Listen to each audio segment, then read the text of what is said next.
What is going on, everybody? I am back with another video, and today we are going to be taking apart the Spyderco Ikuchi. Now, this is my first time ever taking this apart. I just kind of want to see what it looks like on the inside, of course. So here laid out on the table is we got a few Torx here. So we got the, what is this, a T8. So we got two T8s here. That's for the pivot, and then the T6s are for the remaining screws. And then some other, tools around here. So, quick update, by the way. If you guys watched my video, my Invicta review, I actually got the crystal cleared out. You can tell it is perfectly legible now. All I had to do was remove the movement out of here and then wipe out the inside. So look at that. Absolutely beautiful. So I don't have to get a new watch or a new crystal. Also found out I was actually wrong about this one. I thought this had a Seiko NH35 Alpha movement. It actually has a Miyota movement in here instead. So this is the older version, essentially. Okay, well anyways, this video is not about the watch. It is about the Ikuchi. So let's go ahead and get on with it here. So the very first thing I think I'm going to do is just to get the pocket clip off of here. There she comes. There it is. So there's the pocket clip held on by the screw. I guess I'm just going to put that in here. I have a little tray here with some dividers in there, so it makes it easier for me to separate everything out that I need. Just gonna come out, or oh yeah, there it goes. So anyways, I have been playing around with this knife a lot. It is actually quite a fun flipper knife. Oh, I gotta remember this side is actually shorter. I think that's what it is. Let's see here. Is it? Yeah. You see the two different screw sizes. So the locking side, or whichever side you want the pocket to be on, is gonna be the longer screw, and then the other side is a shorter one. So, all right. And a little note to myself later on for that. Start taking these out. I wonder if this is, there we go, good. I don't need two of these to do this. So far I have not taken apart a knife that I could not put back together yet. And that's on and off the camera. So I am hoping this will not be my first time failing at putting a knife together. I think the hardest one ever was the Benchmade Freak, I believe, or I'm assuming any like access lock, because that is like my worst experience ever trying to take apart a knife. So I oops, maybe I should do it from the other side. Try this. But yeah, I just remember that was just absolutely horrible trying to take that thing apart. And I have it all on camera as well. And it just wasn't quite doing it for me. Why is this thing not coming out? Because most of the time you got one side that's a that just is the screw that just locks everything in place. Yeah, it's this side. So I was taking the wrong side apart again. So that's pretty much par for what I do here. Yeah, this side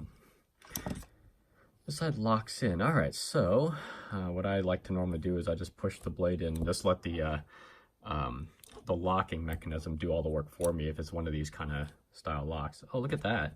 So first off, let's take a look at the scale here. This is a milled out piece of carbon fiber, it looks like. Oh, I forgot to mention on my first impression, this is actually textured carbon fiber. I don't know if you guys can really see that or not, but it is slightly bumpy and raised up. Hopefully you guys can see that. It looks like it's milled out for the compression lock. Very clean, very minimalistic, kind of stuff I like these days. And if I can do this without hurting myself, there it goes. And then let's get this off of there as well. Interesting, very interesting knife so far. Excuse me. So here's the locking side and the compression lock there. Lightweight. Just a, okay, so that's simply a washer. So the washer goes on that side. So not much going on there. I'll leave that where it is. Let's look at the other side. pretty much the same, without the lock, obviously. Cut out for the compression lock, and of course the stop pin. Pretty simplistic so far. These standoffs probably come off. I'm just going to leave them where they are. And then finally, we got the blade. If I can pick it up. So here's the other side with the other washer. Looks like phosphor bronze washers. Put that down. And then we got the blade itself with the internal stop pin. So this is probably what makes the knife so light, is that there simply isn't much going on inside the knife at all. So excuse me. So this is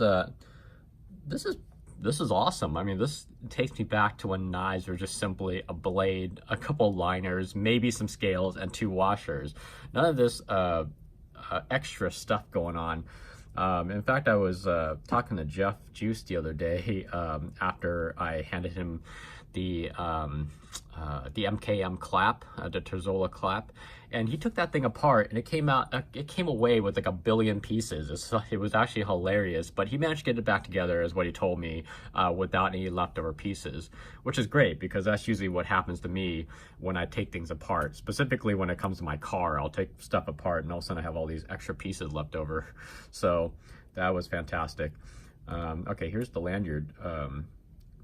Or no, actually that's not the, oh yeah, it is. This is the lanyard pin, I think. So that just came right out. Let me just stick that back where it was. This is flat on one side. All right, so put that back in there. So I'm gonna pause the video because I gotta go grab the lubricating oil. Be right back.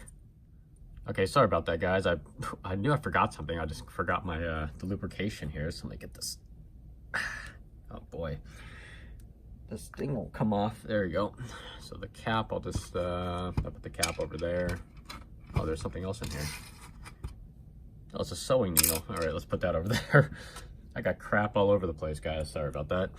I'm hoping you guys can hear me. I don't know if you guys are aware, but I actually just record off my, or I use my iPhone to record my videos because it is very easy, small, slimline, and it makes for an easier experience when I record my videos.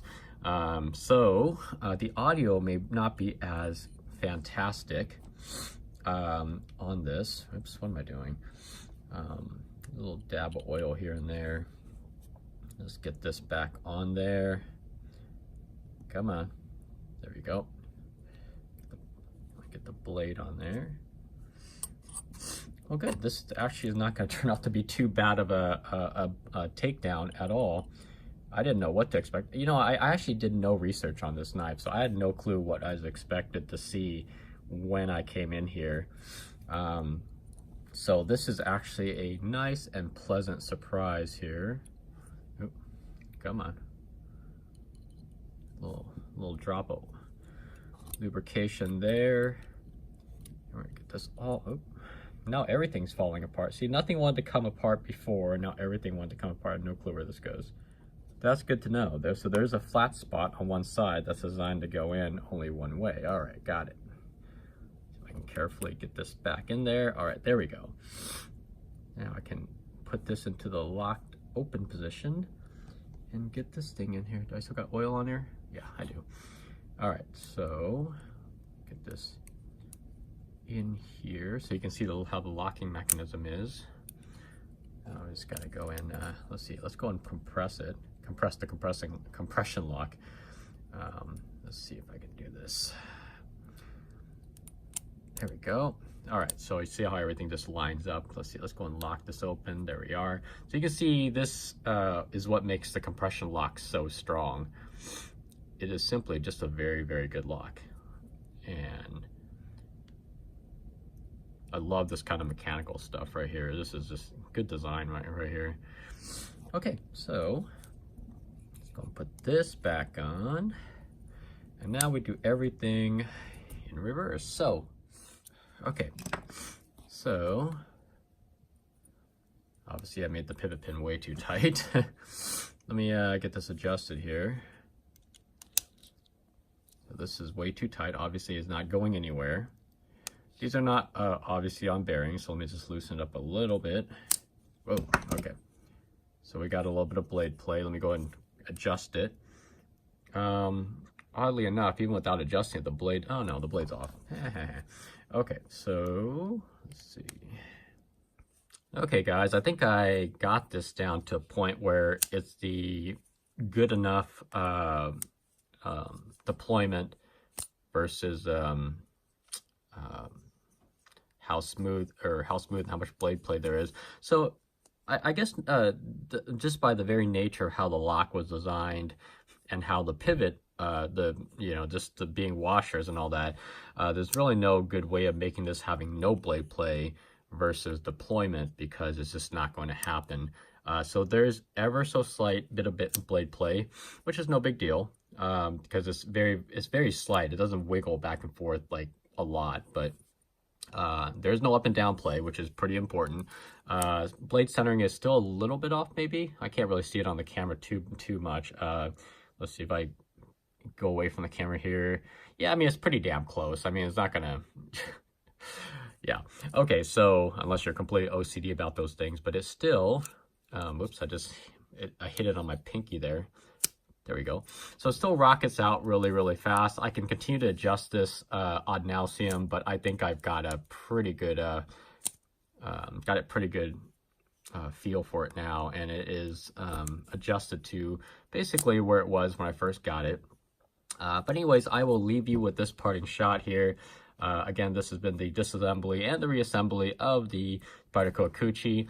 You got any questions or comments, please leave it below. Aside from that, take care, have a nice day, and I'll catch everybody on the next one.